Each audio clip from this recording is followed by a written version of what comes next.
I think the thing that patients are most surprised to learn about me is that I had a sleeve gastrectomy myself after battling weight most of my life.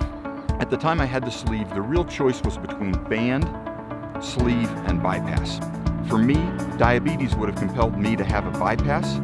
Today, I think duodenal switch actually fills that role a little better, although I still think bypass is a great tool. Outside of medicine, I really like to get outdoors as often as possible. Because of schedule, I usually end up doing individual things like mountain biking or hiking.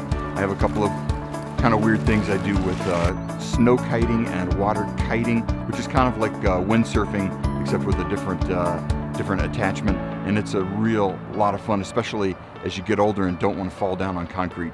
I actually named my blog Bonus Life because when I lost my weight, I really did feel like I was getting a second chance to do those things in a way that I hadn't been able to do them in years. I still went snowboarding before, but I couldn't buckle my boots very well. I couldn't even think about the idea of getting into a wetsuit, and I really just didn't want to go out in swimming trunk kind of thing. So it really has given me a bonus shot at life.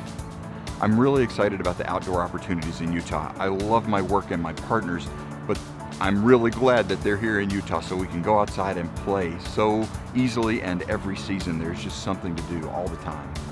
I was always interested in medicine, but really the pre-med track was not for me in college. But then after college I worked as an orderly, and it really pulled me back in for the care. That meeting patients, working with people, using my hands and my heart really made me compelled to go forward. I've known Dr. Cottom for over a decade, and he was part of the team that I trained with. I've known Dr. Richards almost as long, and I've always really wanted to work with both of them.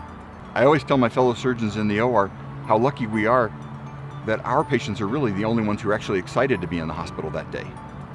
I see a lot of patients who beat themselves up with that expectation that they have to be perfect in order to be healthy.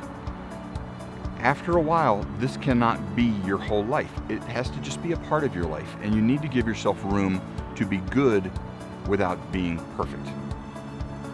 A lot of that is stress management and getting good rest and getting regular exercise, all parts of a reasonable life. But you've got to live your life, and we have to make things fit and work for you and listen to your body, listen to your needs. I think the most exciting thing for me is working with patients and helping them have an effective tool where they thought they had a problem that was virtually untreatable.